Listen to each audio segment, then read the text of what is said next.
नमस्कार, हिमाचल समाचार में आपका स्वागत है। आज के मुख्य समाचार। सुखाश्रय विधेयक 2023 से होगा अनाथ निराश्रितों का भविष्य सुरक्षित व उज्जवल। दिव्यांगता के बावजूद रमन कुमार प्राकृतिक विधि से तैयार फसलों से अर्जित कर रहे सालाना 4 लाख रुपए। रासायनिक खेती छोड़कर प्राकृतिक खेती को अपना रहे जिला ऊना के किसान। और अब समाचार विस्तार से। मुख्यमंत्री ठाकुर सुखविंदर सिंह सुक्खू ने आज शिमला में कहा कि सुख आश्रय बच्चों की देखभाल, संरक्षण और आत्मनिर्भरता विधेयक 2023 को पारित करके सरकार ने कानूनी रूप से अनाथ बच्चों का भविष्य सुनिश्चित किया है। इस विधेयक से अनाथ और निराश्रित बच्चों को जहां बेहतर सुविधाएं मिल पाएंगी, वहीं उन्हें अपने भविष्य की नींव को मजबूत करने में सहायता मिलेगी। मुख्यमंत्री ने कहा कि इस विधेयक के लागू होने से राज्य के 6000 निराश्रित बच्चे अब चिल्ड्रन ऑफ स्टेट होंगे। इनके लिए प्रदेश सरकार ही माता और पिता की भूमिका निभाएगी।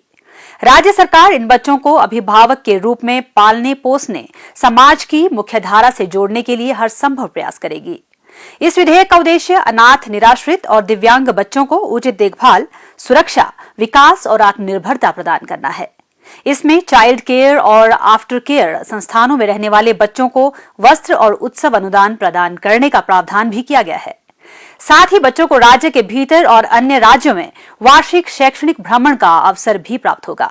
इसके अतिरिक्त प्रत्येक बच्चे के लिए आवर्ती जमा खाते खोले जाएंगे, जिनमें राज्य सरकार योगदान देगी। मुख्यमंत्री ठाकुर सुखविंदर सिंह सुक्खू ने कहा कि राज्य सरकार इन बच्चों को 27 वर्ष की आयु तक उच्च शिक्षा, व्यावसायिक प्रशिक्षण, कौशल विकास और कोचिंग प्रदान करने के लिए आवश्यक सहायता प्रदान करेगी। उच्च शिक्षा, व्यावसायिक प्रशिक्षण, कौशल विकास और कोचिंग की अवधि के दौरान भी उनके व्यक्तिगत खर्चों को पूरा करने के लिए स्टाइपेंड प्रदान किया जाएगा। उन्होंने कहा कि इस बिल में जो बच्चे 18 वर्ष की आयु के बाद अपना स्टार्टअप स्थापित करना चाहते हैं, उनको प्रदेश सरकार वित्तीय सहायता प्रदान करने के अलावा भूमिहीन अनाथों और निराश्रितों को 3/20 भूमि आवंटन व आवास अनुदान का भी प्रावधान है। जिला ऊना के बदसाली गांव के श्री रमन कुमार ने दिव्यांग होने के बावजूद प्रगतिशील किसान बनकर मिसाल पेश की है। उन्होंने दिव्यांगता को अपनी कमजोरी नहीं बनने दिया और चुनौतियों को अपनाते हुए खेतीबाड़ी में नए आयाम स्थापित कर रहे हैं।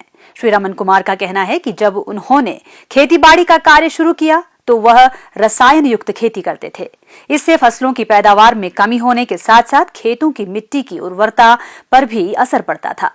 इन सभी पहलुओं को ध्यान में रखते हुए उन्होंने प्राकृतिक खेती की ओर रुख किया और कृषि विश्वविद्यालय पालमपुर में प्राकृतिक खेती का प्रशिक्षण लिया। प्रशिक्षण के उपरांत उन्होंने 25 बीघा जमीन पर प्राकृतिक खेती करना शुरू किया, जिससे खेतों की मिट्टी संजीव हो उठी। इससे फसल की पैदावार में बढ़ोतरी हुई और लागत में भी कमी आई है। 25 बीघा अपनी जमीन थी, जो उसमें प्राकृतिक खेती शुरू कर दी। इससे पहले जब हम प्राकृतिक खेती से पहले जब रासायनिक खेती कर रहे थे, उसमें हमारी जो लागत थी वो बहुत ज़्यादा आ रही थी और उसमें पैदावार भी कम आती थी और ज़मीन भी जो हमारी थी वो काफ़ी कठोर हार्ड हो रही थी, जिसकी वजह से ही पैदावार कम हो रही थी और खेतों में सामान्य सी वर्षा होने के बाद भी नुकसान हो जाता था। जबकि अब हम जब प्राकृतिक खेती कर रहे हैं तो इससे हमारे खेतों में एक जीवंतता आ गई है। हमारी मिट्टी जो सजीव हो उठी है। हमारे खेतों में अब भारी वर्षा भी होती है तो वो भी उसका पानी भी अपने आप ही ज़मीन सोख लेती है और इसमें जो पैदावार है वो भी रासायनिक खेती से ज़्यादा है और इसकी पैदावार है, उसकी जो गुणवत्ता है वो भी अधिक है और इसके ख़रीदार भी लगभग, मैं पिछले साल कम से कम 20 क्विंटल प्याज था वो मेरा खेत में ही बिक गया था और उसके बाद हमारी यहाँ लोकल गंडियाली होती है वो भी लगभग मेरी सारी की सारी यहीं पर ही बिक जाती है। फिर लहसुन होता है वो भी मेरा लगभग यहीं से ले जाते हैं लोग।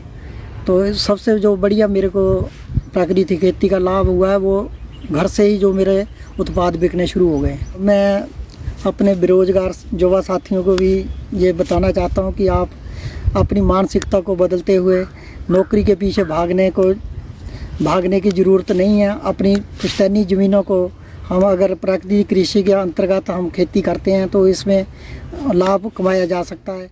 अब वर्तमान में श्री रमन कुमार प्याज, फूलगोभी, बंद गोभी, ब्रोकली, बैंगन, टमाटर, गेंदा, शिमला मिर्च व हरी मिर्च की पनीरी भी प्राकृतिक खेती की विधि से तैयार कर रहे हैं। उनके द्वारा तैयार की गई पनीरी को खरीदने के लिए दूर दूर से लोग उनके घर आने लगे हैं। इसके अलावा श्री रमन कुमार ने देसी गायें भी पाल रखी है, जिनके गोबर मूत्र से बनने वाले जीवामृत का प्रयोग वह प्राकृतिक खेती में करते हैं। उन्होंने कहा कि देसी गाय खरीदने, संसाधन भंडार और गाय शेड लाइनिंग और घोल बनाने के लिए ड्रम भी कृषि विभाग द्वारा अनुदान पर उपलब्ध करवाए गए हैं। प्राकृतिक खेती के लिए एक माह में लगभग 26,000 रुपए का लेबर खर्च आता है। उन्होंने खेतीबाड़ी का कार्य करने के लिए 4 लोगों को भी रोजगार दे रखा है। श्री रमन कुमार प्राकृतिक खेती की विधि से तैयार फसलों से सालाना 4 लाख रुपए का मुनाफा अर्जित कर रहे हैं।